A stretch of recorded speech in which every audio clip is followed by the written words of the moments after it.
Shalom, shalom to one and all. How's it going? Happy holidays. My name is Chaim, and again, we love to do these webinars because they give us a chance to really talk and interact. And hey, what a better time than now to be able to discuss all that's going on and really cheer one another up. And I'm going to start with a joke that I find funny. A Jewish parent on Christmas. So the Jewish parent goes to his kid. The kid says, "Hey, what'd you get me?" And he's like, "Well, we didn't get you anything, but we love you very much, and love is priceless." What do Jewish people do on Christmas? They go out for Chinese. It's the only thing open. Really, this is the time of the birth of the most famous rabbi, the most famous Jewish person in the planet, in the universe. Well, this one guy, he was a comedian. He says,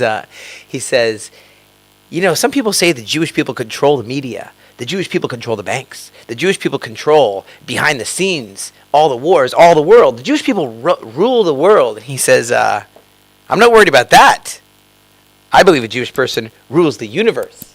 This very person was born right here in Israel, grew up right in the Galilee. We're in the Galilee studios right now. So what I'm going to do is I want to say hi to you. So make sure you write your questions on the comments on YouTube or on Facebook, and I'm going to read them. I'm going to try to answer them. I can't get to all of them, but I'm going to try to get to some of them. But it's amazing when you think back to when our temple was there, not that golden dome, but our temple was there, and in Jerusalem, right? Now it's Haram al-Sharif. And so you had this timing in Luke chapter 1. You had this, there was a star, it wasn't there. No one knows when exactly it was, but it's interesting. And you look at how Zechariah, the father of John, the immerser, the mikveh, that he would do the Jewish mikveh, right? And so Zechariah, his dad, he got this word. He was serving in the priestly division of Abijah, right? Luke chapter 1, verse 5. And Abijah, according to Chronicles chapter 24, 1 Chronicles chapter 24, you have Abijah serving in late May, early June. So you know when he was serving. And so John the Immerser, you have that he was conceived shortly thereafter. When he finished his time in Jerusalem, he came back to his wife, and then John was conceived in Luke chapter 1, verse 23. 6 months later, Miriam, the cousin, I guess you'd call her Mary. Miriam, it's like the same as the Prince of Egypt. You saw the Prince of Egypt. So you got the Miriam's the sister of Moses, very famous name. So she was named Miriam, actually. And that's in Luke 1, verse 26 and 36. Add 9 months later, because you remember 9 months later, and that brings you right to time of tabernacles. Emmanuel, tabernacling, dwelling amongst us. Isn't that great? And guess what? Messiah is going to be tabernacling here in the promised land. And but hey, what I love to say, I'm going to check if you wrote any comments yet, if I could see you on my phone right here, live on YouTube and on Facebook. So we're live here. And any comments you have, just write them, okay? Write them in the comments below, and I'm going to be able to read them, and I'm going to be able to, right here at the studio, get them to you. So, people have New Year's resolutions also at this time. They're thinking of the new year. They're thinking of light in the darkness. Here's another funny joke. The kid is like, hey, did you buy me anything for Christmas? He's like, look, we got you a present each night of Hanukkah. 8 presents. We're not getting you another one. So it is different for people who grew up Jewish, and for other people that don't know really what Christmas is all about, But one thing I want to say is, when I go to the north of Israel, sometimes, like way up on the border of Lebanon, I find these Maronite. Do you know what Orthodox Christians are? There's like Coptic Christians in Egypt. There's Eastern Orthodox. There's Maronite versions of orthodoxy of Christians. Somewhere the big old, black robes and the hoods and the incense and the, So I was there recently, came out of Lebanon. I'm still serving. I'm here right now on a break, but I'm still serving in Gaza and Lebanon. It's been 809 days, I believe it is, 809 days. Consecutive deployment. I do get these breaks just to quickly check the mailbox and whatnot. Keep the 2 charities going as well. Aliyah Return Center, helping immigrants, 1,000 families a month. And then also the faithfulgalileans.com. That's the advocacy, the training, the ambassadors of goodwill, standing for Israel, coming to the ambassador school here. It's amazing. There's the music. It's just beautiful. But my point is, I was there in the north of Israel, came out of Lebanon, and what did I see? I saw a bunch of Christmas trees. And I thought, that is so weird. We're in Israel, right? And I'm like, what is going on here? And you know what it was? It was the South Lebanese Army, Tzadal, South Lebanese Army. And they're these Maronite Christians, which is a form of Orthodox Christians. And they put trees in their street in this like town called Jish. They speak Aramaic, they speak Arabic, they speak Hebrew, and of course they're separated. So sad, they're separated from their families, which are there in southern Lebanon. And Hezbollah made a mess over there. It was like we were working so well together with them, and then it all got shut down because of hate, because of the Hezbollah's hate. And the head of the octopus is named Iran, right? And they got the Houthis, and they got the Hezbollah and the Hamas, and so on. And so what happens is they celebrate Christmas right there. And so they can't see their families. They can't get together with their families, but we're able to help them. And that's one of the things we do as a charity is we help the Arabic speaking people there, the South Lebanese Army, the ones that stood with Israel. And the only reason why they escaped and are dressing up as Santa and everything, and the reason they escaped from because those Hezbollah were going to murder them. We're going to kill them because they sided with Israel. So they escaped to Israel, and we gave them asylum here, and they're here ever since. You know, the 1982 was the war with Lebanon, 1982, and then into the Oslo Accords, and then we said we'll leave Lebanon for peace. Anyway, wasn't going to talk about Lebanon all this time, but I do want you to write your comments here in Facebook. You see? I can see.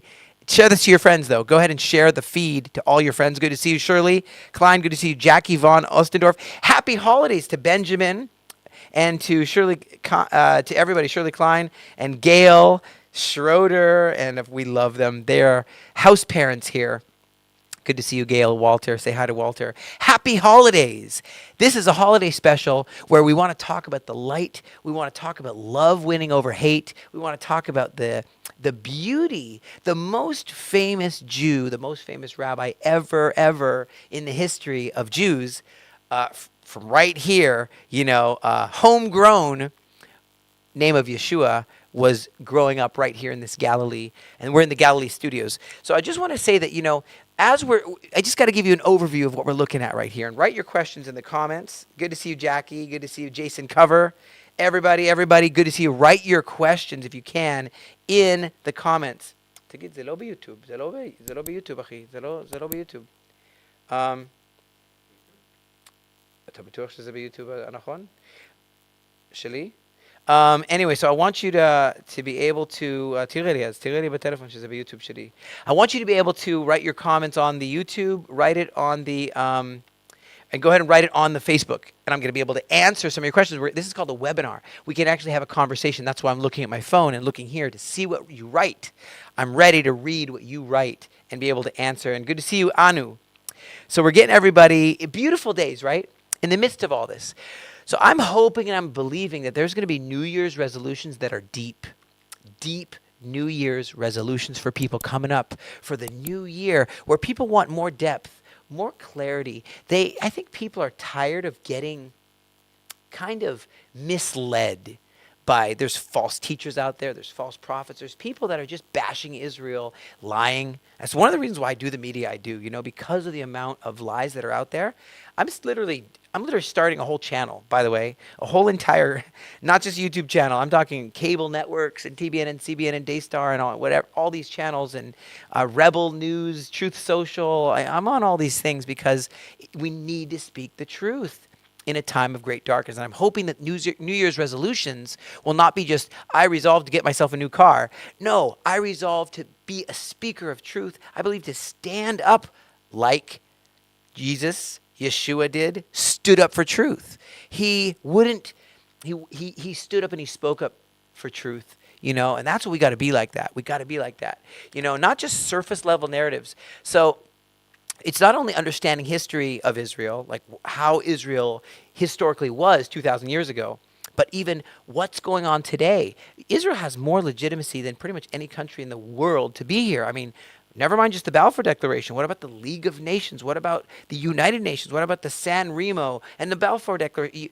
You have such a beautiful history of Israel, but why does Israel matter today? I'm hoping people will take a resolution. They want to join the Ambassador Academy. They want to come here and be trained like a Jedi, okay? But here, in the place of training, to become an ambassador for God's heart for Israel. And so you understand not only historically why Israel matters, why it matters today, and unequivocally going forward, Israel matters. Unequivocally, biblically, with the tech, we're doing tech diplomacy. We're doing breakthroughs, innovations, and it's giving us inroads with Saudi Arabia, with the UAE, with Bahrain, with Morocco. We're having peace through, we don't have gold, we don't have silver. Just discovered the natural gas reserves. That's big news. And Egypt helped broker that. But people that want to stand with freedom, they want to stand with Israel. Now I'm going to check if you guys wrote anything yet. Let's see. Not yet. Not yet. Feel free to write your questions. Happy holidays. So we believe that YouTube. Even in these days, guys, the security of Israel is not secured. It's not secured yet, Jason Cover wrote, here's Jason Cover just wrote, if the deserts will bloom, by the way, it's not if. Isaiah 35 says that the deserts will bloom. Isaiah 35 verse 1. We can read that together. In fact, I'm going to turn it just because of you, Jason. You can see this interactive, right? I'm literally answering what you just said. You turn to Isaiah chapter 35, Jason Cover, right? And make sure you don't cover your light under a bushel, but shine it. That means share this video. Absolutely. Isaiah 35 verse 1 for Jason Cover. The wilderness, desert, wilderness, the solitary place, desert, shall be glad for them. The desert will rejoice and blossom as the rose. It will blossom abundantly and rejoice even with the joy of singing and the glory of Lebanon, not Hezbollah. Lebanon will be given unto it the excellency of Carmel and Sharon, and they shall see the glory of the Lord and the excellency of our God. Wow. So you see that? The wilderness will blossom and desert will rejoice. It will blossom abundantly. So that is the first part of your question. If the desert will bloom, yes, it will. It's promised. Will drones plant in the desert? Absolutely, yes. Does IDF use the drones to plant in the Negev desert? Not yet. Not yet, but we are starting to come up with those plans because one thing we were actually wanting to do, crazy idea, don't fall over in your chair, Jason and others, but we want to start, I'm dreaming to start it's actually a way that people, Christians, lovers of Israel, people that stand for truth, for righteousness, for the one democracy in the Middle East, can come and stand with Israel and serve in the army. Yes, how? Well, just by flying drones for stuff like that. Patrolling the border of the border of the south here, Jordan, Egypt, Syria, being able to patrol with drones, and yes, and also plant using drones. That is a part of serving in the army, and it's more eyes, quicker than I can get to someone breaking in the fence or whatever. You're able to quickly see that with the drone, and we need more manpower. So but drones are expensive; they crash. So I need to start a production of drones. I need to get some serious grants through the government and through whatever this is jobs as well for immigrants, for new immigrants, and be able to have a drone school of production, robots that make these cheap drones, which are really, really good, but just not $11,000. They're cheap. They're like $10 or $20. And you can have mass production and then fly those and have lovers of Israel join the army, maybe even more than that, maybe even more like pre-army training. There's teachers, there's understanding how the army operates here and how it's not what people say. And I want to get into that a little later about what is really going on, because there's a lot of lies and a lot of misunderstanding. If people came, they'd see that what they're saying is not true about us. David Neville Griffiths. Hey, David, it is so good to see you. You're an awesome guy. In South Africa, the government hasn't been so nice to us, but you've been nice, you're nice, and there's many amazing people who are nice standing with Israel. So thank you for all you do. You're a voice. Keep going. He says, Israel has been the longest history ever. The Bible is recorded history. South Africa must stand to keep it. That is our job. You said it really, really good. You really, really well. You spoke well. Any other questions? Write it down here.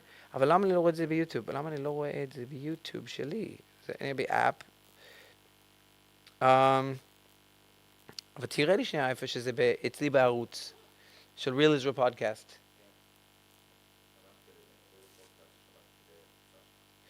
Okay, okay, okay. Okay, good. Okay. Oh, okay. So I'm looking now for trying to find your comments. Okay, because this is what we do. Do you have? Here's what Abigail says. Do you have scriptures I can show that Yeshua was born in the spring near the shepherd's tower in April or May? That's how I started out this production. Right now, this thing is I wrote about John or Yochanan the Immerser. Yochanan the Immerser. First of all, there is no date given, but just so you know, for people who want to know a quick answer, not a big in-depth study, um, um, a quick and brief answer is that it says, here's the verses for you, about this Jew of Israel, this Israeli, this mensch, this rabbi, this world changer, Jewish person, who had a circumcision on the 8th day. That's when you reveal the name. It says his name was revealed on the 8th day. That's a very Jewish thing. He went to his bar mitzvah in the temple. He studied there in the temple. He stayed there, got his parents' word, but he was studying like really, really well. So I'm just going to say this is that you have, I just read this, Abigail, at the beginning. Okay, I'm going to read it again. Is that, right, is you have, first of all, Zechariah. So Zechariah, the one who was made mute, he couldn't speak. You remember that? Zechariah, Luke chapter 1, check Luke chapter 1, he's the father of the Immerser, John the Baptist. John the Immerser wasn't a Baptist, he was a mikveh, a Jewish thing to mikvah, right? It's a supernatural mikvah. And he served in the priestly division of Abijah. Abijah, remember that name, Abijah. So the division of Abijah, according to 1 Chronicles 24, and the Second Temple records as well, says that Abijah served in late May. Late May. So as soon as he finished his late May term, he went to his wife, Luke chapter 1, verse 23, and then she conceived right then, okay? 6 months later, after the conception, 6 months later, we know that Miriam, again, Prince of Egypt, you remember Moses, and he's going through the water of the Red Sea. His sister is named Miriam, the one with the tambourine. She's dancing. We're rescued. Yay, yay, God. And so that, Miriam's a famous name. So Miriam, the mother of Yeshua, conceived in Luke chapter 1, verse 26. Add 9 months later from her conception, and you have Tabernacles, which is like September, October-ish, okay? A few months ago, Tabernacles. Okay, and also, in the middle of the cold, shepherds aren't usually out there. But my point is, not getting into these arguments, my point is, hey, light, Israel is called to be a light to the nations. You're also called to be a light to the nations. In the mountain of Galilee there, Mount of Beatitudes, which doesn't stand for bad attitudes, stands for blessings. That's Latin for blessings. Latin hides meanings all the time. No one knows what they're saying. Propitiation, Beatitudes, Beatitudini. Okay? So now that was a long answer for Abigail. Now we're going to answer Antoine. Trying to debate with people over the occupation of Gaza, Google claims that Israel's presence in Gaza is illegal. If I'm skeptical, but if they're lying about it, that's evil. What's the reality? Well, Antoine, I'm glad to answer and spend a little bit of time to just talk about what it means. If Israel's a light to the nations, are we actually not a light to the nations? Are we actually doing bad stuff? I'm telling you right now, we need to not rest on our laurels. We have won these battles. We haven't won the war. We still have not fully defeated Hamas. We have not fully defeated Hezbollah. We have Iran is still rearming. The war is not won. But many battles have been won. Or you might even say we won the war in general, but the battles haven't been won. We haven't completed the operation here. Hezbollah has no intention of disarming. Hamas has no intention of disarming. And they're spitting on the Trump plan. They're making a mockery of the President of the United States. Hamas is. They are. That's what they're doing. They're like, no, we're not going to disarm. We don't care what he says. Well, that means while we have air superiority, here in the Middle East, and that's great, we need to recognize it's dangerous. We're on a very fragile time right now. It could erupt in Lebanon. It could erupt with Iran. It could erupt with Turkey. It could erupt with anyone. I'm just so glad that still with Jordan and Egypt, it's been calm, or else we'd be completely surrounded 100%. So we need to thank God for the miracles. Let me just stop and say, thank God for the gifts he gives us. Thank God for the gifts of Hanukkah. We're alive. I'm alive after 809 days of consecutive service. I'm alive. I'm thankful for the gift of life. thankful. You know what else? Look what happened in that Bondi Beach. It was horrible. That was a horrible time. However, look at how it could have been way worse. Look at how these explosives didn't blow up. They had explosives ready. You know, people don't realize that what I deal with the Hamas and Hezbollah and Badr force in Iraq and in Syria and in all these, in Judea and Samaria, that what I'm dealing with, and the Houthis in Yemen that we deal with, and the missiles from Iran, people don't realize that is what they plan globally. That's what globalize the Intifada means. That's what it means. And so those explosives didn't blow up. Wow. What a miracle. What a Hanukkah miracle. Seasons, greetings. Happy holidays. What a miracle. Those bombs didn't blow up. You know what else? They grabbed the guys that were going to do the next attack. There was going to be an attack the next day, and guess what? They grabbed the guys before, and even the guys that stood up stopped it from being worse. It could have been worse. It was horrible. It could have been way worse. There was 5,000 or so Jews there celebrating Hanukkah, just celebrating Hanukkah. And yes, they grabbed the two guys in Manchester, in England, that were about to do a huge attack. They were able to stop them. Do you know how many attacks have been thwarted by Israel here? So many that have been thwarted. What about the FBI and the CIA in the United States thwarting attacks? So I'm just want to say thank God for the miracles that we have seen in this time. I mean, yeah, and it's dangerous. It seems like I've always missed the mortar strikes. They're either don't hurt me, or I'm just out of the way. Whenever there's a mortar strike in Lebanon and in Gaza, when it's near me, I've always been fine. So, you know, Hamas terrorist organization continues to violate the ceasefire and President Trump's 20-point plan. Completely violate it. Shooting at us, attacking. So it's not over, and I don't want to talk too long about that. I want to just go ahead and say what Mike Huckabee said. He says, look, Mike Huckabee, you know, my friend, the ambassador of United States to Israel. And he says, Israel's just the appetizer. The real target is America. That's really true. So we need to be, when you gather with a family, unite. Be strong with your family on what you believe and what you stand for. Because, you know, there are people uniting against America. And it's not about borders. It's not about settlements. It's not about land disputes. It's about ideology. It's about civilizational struggle. And the guardian of Israel doesn't slumber, doesn't sleep. And this is not an old story 2,000 years ago. This is a today story. And it's going to be unequivocally important that we stand together for freedom, for democracy, for the freedoms that we all hold. Israel's the shield of democracy, the child of hope, the sword of freedom, Kennedy quoted. Man, we've got to be able to stand for freedom together and recognize freedom's not free. I know you hear that a lot, and Happy Veterans Day, and glad somebody else is standing up. No, we all have to do our part. So let me just see quickly what other questions you guys are asking. And I'm going to go into answer Antoine a little bit more. Don't forget to share this. Take a second, would you, to share this stream. I kind of surprisingly did this stream. But I'm going to go ahead and answer you, Antoine. People say, and this is a debunking of lies this holiday, and saying truth is going to succeed. That's my resolution for New Year's, is that truth will set you free. Truth will set everybody free. Everybody free. People can be stuck in a bad place because of lies, and those lies can come on TikTok. I have a friend who called me just earlier and said, I gave my kid TikTok and Instagram, and I didn't even check what they're watching. And a few years later, and I was busy working and doing everything great. A few years later, I've come to find out these kids are different people than I raised. Completely different people. It can happen right through the TikTok, right through the Instagram and so on. There's a lie that says Israel's an apartheid state. Tell that to my friend who serves with me in the army that speaks Arabic. Tell that to the nurse and the doctor. Tell that to the judge and tell that to the ministers in the government that there's something that I can do that an Arab can't do. Tell that to it's just absolutely not true. There was a thing called apartheid in South Africa. Okay, that means there's laws which stop, Arabs from stop black Africans from doing something that a white African or white person can do. There was Jim Crow laws in America. That has never existed here.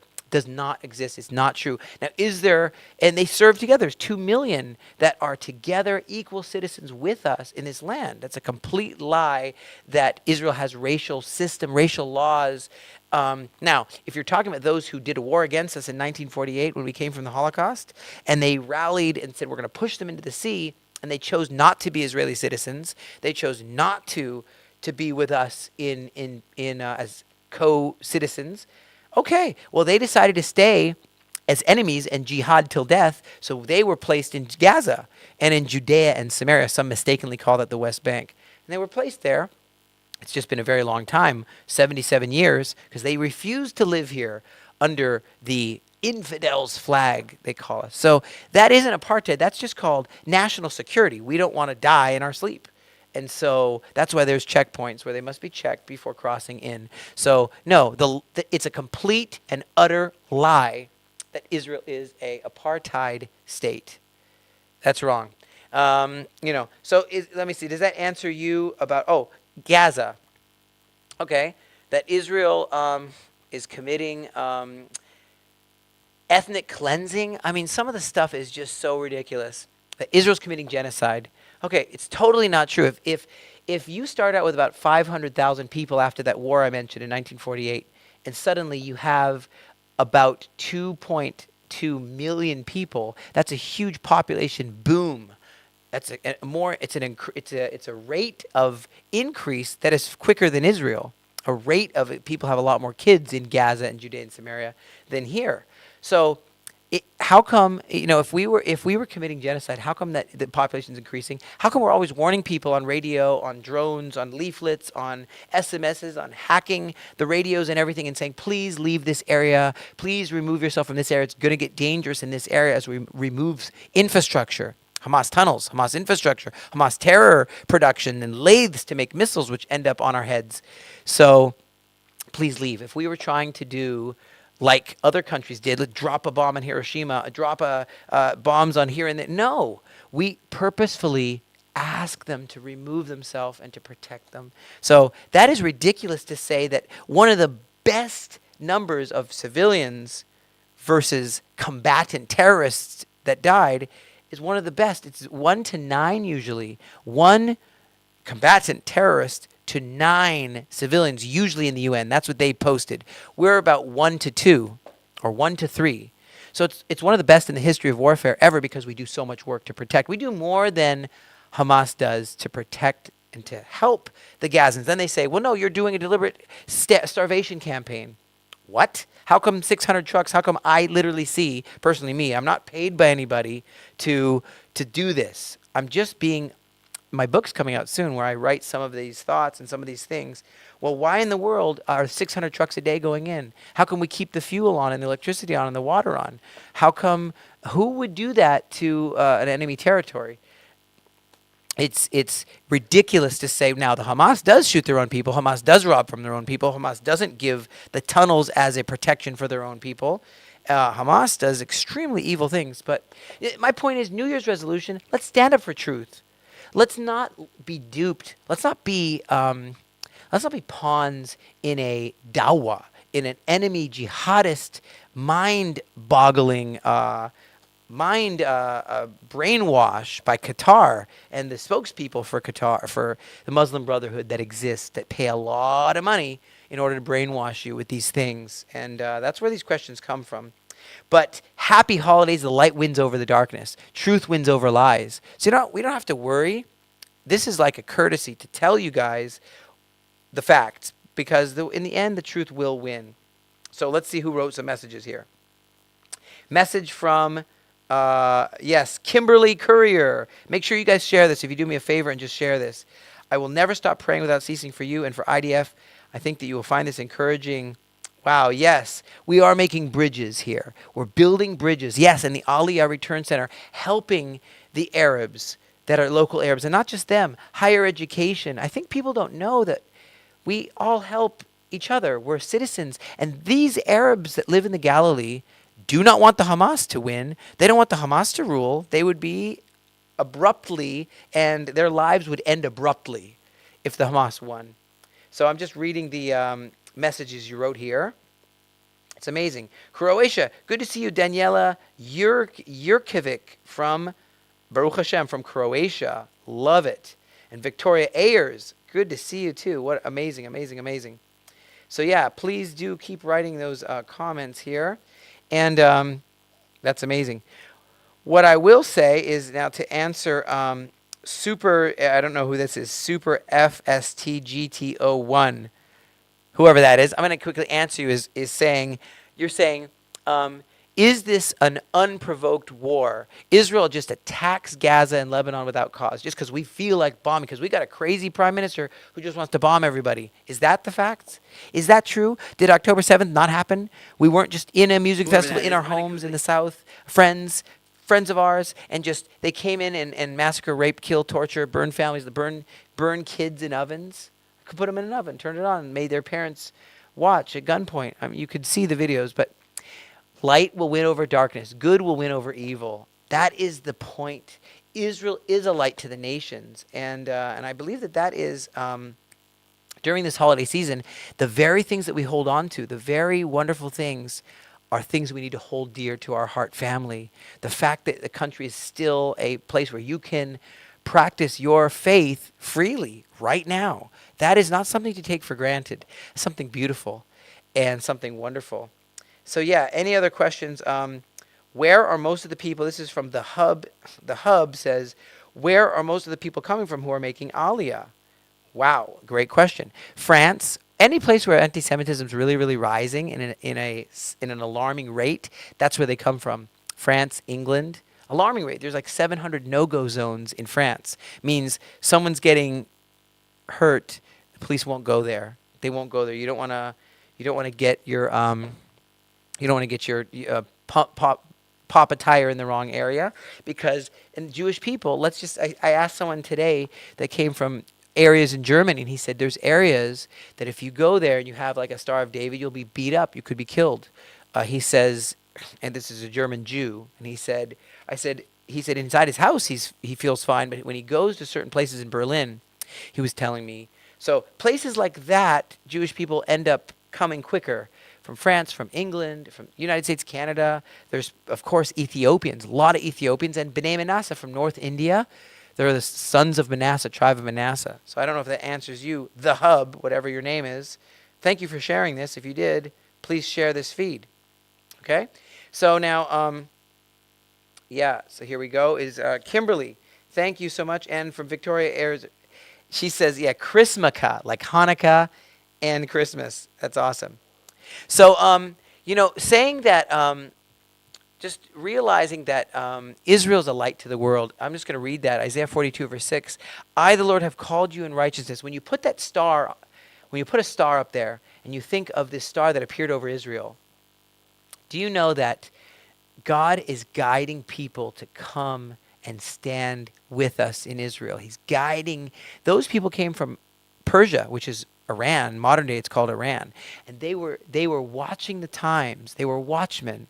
There was the Magi, and they had a war against the Zoroastrians. And Magi were the ones who invented primitive explosives, and they would use smoke and explosives. And they had the Sicaris, and assassin was like people. These Persians that had hashish, and that's hashish is like marijuana, and hashashim is assassins. That's how you get the word assassins, from the word pot, marijuana. And so they would raise kids on that and give them all this sword training and give them this tea, and it was a whole weird time. But those kind of people are the ones who saw this star, the Magi, and those people ended up coming to honor the king in Israel. So that is something so phenomenal. So when we think of that star, and it says, many will shine like the stars in heavens. And Daniel said, and turn many to righteousness. So that's what we are believing is our role together. Isaiah 42:6, I have called you in righteousness. I will take hold of your hand. I will keep you and make you a covenant for the people. Israel, I'll make you a light to the nations.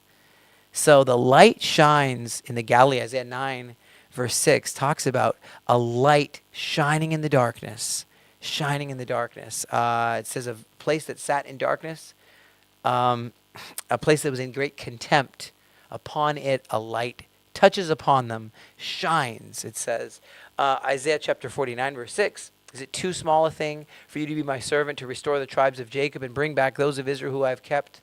I will also make you a light to the nations, that my salvation will reach the ends of the earth.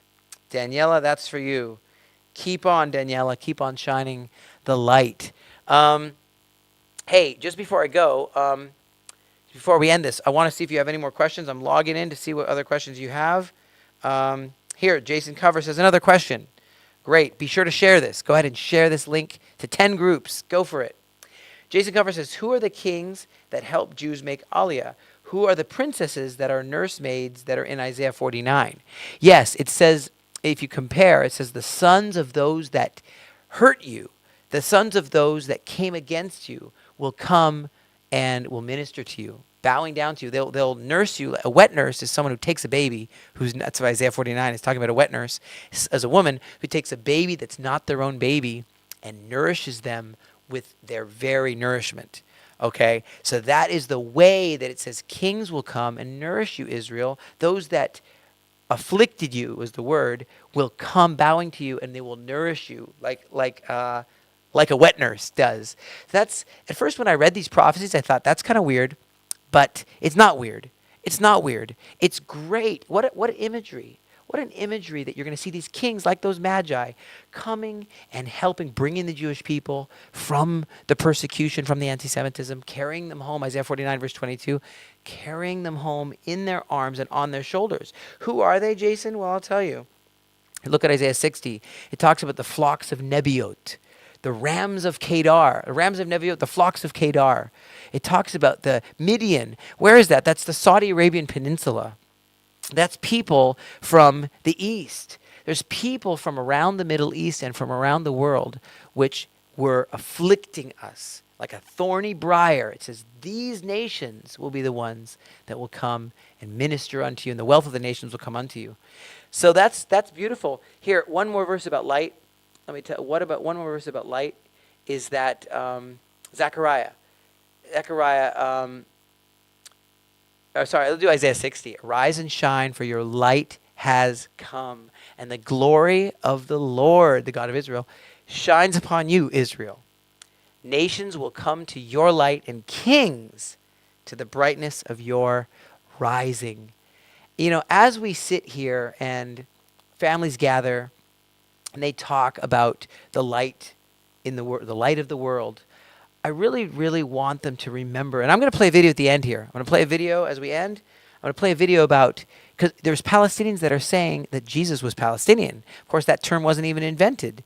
If you said to him even, hey, Jesus, are you Palestinian? He'd say, who, the what, who, what? Because, you know, his name is Yeshua, and he lived in Israel. The name Palestine wasn't even invented by the Romans until like 135 years after Yeshua's time. So, and they called it Syria Palestina because they wanted to wipe the memory of Jewish people. They didn't like the revolting Jews, and they wanted to call us after our extinct enemies, the Philistines.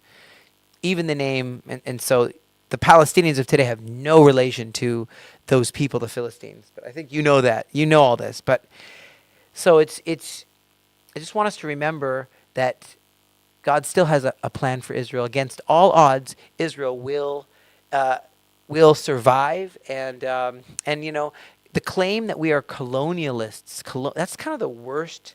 It's kind of the worst. You can't. Is Jesus a colonist, a colonialist, a white colonizer? No. We know that he was here 2,000 years ago, and and Solomon and King David before him, and the Maccabees before him, and you have after that. So this claim is so weird. When we return to our ancient homeland, it's called the indigenous peoples are returning to our sacred lands. You know, I think that the First Nations get us. The Sioux Indians, the Iroquois, the Cherokee, the Choctaw, First Nations like the Maoris. How do they do the Hakka? I can't do it. These indigenous peoples get us. They're tribes, and we're tribes. The tribes of Israel. And they're like, do you have sacred lands? I'm like, yes. What is your ones? They're like, the Black Hills of Dakota. That's our sacred lands. I'm like, we have our sacred lands too. It's called Jerusalem. Do you have burial traditions. They're like, some take the flaming arrows and they'll shoot on the body and it'll burn, whatever. We have our own traditions, how we do burial. Weddings, you hold up the chuppah. 4 people.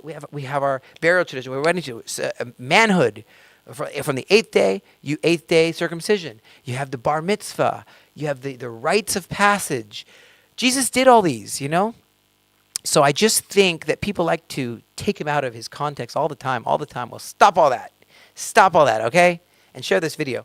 Because we gotta keep the truth as center in this time where truth is being sold, people will just put so many lies out there, the truth is buried. So we are indigenous to this land. This land was conquered by the Romans. It was conquered by the Philistines. The word Philistine means invader. Plishti, Polesh is the word invader. Okay? And then you have the Greeks invaded. Greeks and then Romans. You had the Babylonians before that. You had so many people invading and taking over. But when the Jewish people come in, we're not invaders. No, that's brainless to say that. We are returning and we are re-indigenizing this land. Jews are from Judea. So Jesus was born in Judea, city of David in Judea. So that is just this claim of white colonizers, go back to Europe. Then in Europe, they're like, go back to Israel. Then they're like, go back to Europe. Come on. Truth. It's all about truth and destiny. And the destiny, let me just say this as we wrap up, is we're coming to a time where there's going to be an unavoidable meeting with the human race and Jerusalem. An unavoidable appointment where you can't say, I don't care, I don't know, I'm in Iceland, I'm in North Canada, I'm in the islands. Even the tiniest islands, Fiji, they are moving their embassy. Zambia just moved its embassy. Well, they moved it to Herzliya. But you have a relationship with Israel either for or against. People have to make their choice. And I think it's imperative to know there is an unavoidable meeting with destiny as a species. Unavoidable meeting with Jerusalem. It's time to make our peace with Jerusalem. It's time to speak the truth and recognize that the light for the nations still shines. Come play your part with us. Come to the Galilee. Come to the Ambassador Academy. Come and see the real Israel, just like I do on my podcast. And hey, I have a new series, another 24 episodes. It's just in post-production. I can't wait to show you Israel like you've never seen it before. Go to chaimmailspin.com, click on Israel series, and see for yourself. By the way, to the end of the year, if you go and you donate $100 or more, I will give you, and I'll see your email there. I will send to you the entire 24 episodes free of charge. I'll send you a link. Do that now. Happy holidays, happy New Year. Check out this video right now.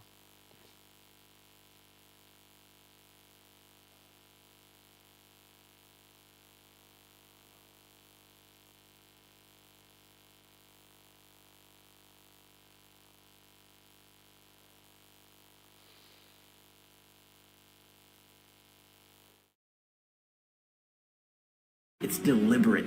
It's political. It's being used as a weapon against the Jewish people and against Israel. Let's break this down. Jesus was born in Bethlehem, in Judea, the land of the Jews. That is literally where the name Jew comes from. He lived in Nazareth, taught in Galilee. He preached in the temple in Jerusalem. All of this was part of ancient Israel. Palestine? That name didn't even exist during Jesus' lifetime. The Romans renamed Judea Palestina about a century after Jesus was crucified in 135 AD in order to humiliate the Jewish people after crushing the Bar Kokhba revolt. They chose the name Palestina after the Philistines, our ancient enemy, on purpose. And it was a Roman cancel culture before cancel culture. Calling Jesus a Palestinian is not just wrong, it's offensive. It erases Jewish identity. It hijacks Jewish history. It tries to rip Jesus away from his people, the people he was born into, the people he loved. This lie is part of a bigger strategy called replacement history where anti-Israel groups try to replace Jews with Palestinians in every corner of history. They claim the Temple Mount was never Jewish, the Western Wall was Islamic, and that Abraham was Palestinian, and that Jesus wasn't a Jew. It's all propaganda, straight up. I mean, if Jesus didn't come from the Jewish people, didn't fulfill Jewish prophecy, didn't teach Torah, didn't celebrate Passover, didn't enter Jerusalem as a Jew, then who was he? You can't erase Jesus' Jewishness without erasing Christianity. And you know what's really wild? A lot of the same people pushing this Jesus was Palestinian lie are also the same one who want to erase Christianity from the Middle East altogether. You know who protects Christian sites today? Israel. Do you know where Christian populations are shrinking? Under the Palestinian Authority and Hamas control. Let me say this loud and clear. Jesus was a Jew from Judea in Israel, not a Palestinian, not an Arab. He was a Jew, a son of David, the Lion of Judah. The left wants to decolonize Jesus. Well, sorry, he was never a colonizer. He was the original local. He didn't come from Europe. He didn't invade anything. He walked in his own land amongst his own people. You want to talk about colonization? Rome colonized Judea. Later, the Arabs colonized this land, then the Ottomans, then the British. The one people who aren't foreign to this land are the Jews, and Jesus was one of us. This lie isn't about historical accuracy, it's about power. It's about turning Jesus into a political tool to demonize Israel and make Christians hate Jews. So the next time someone says Jesus was Palestinian, don't just roll your eyes. Say something, speak up, because truth matters. History matters.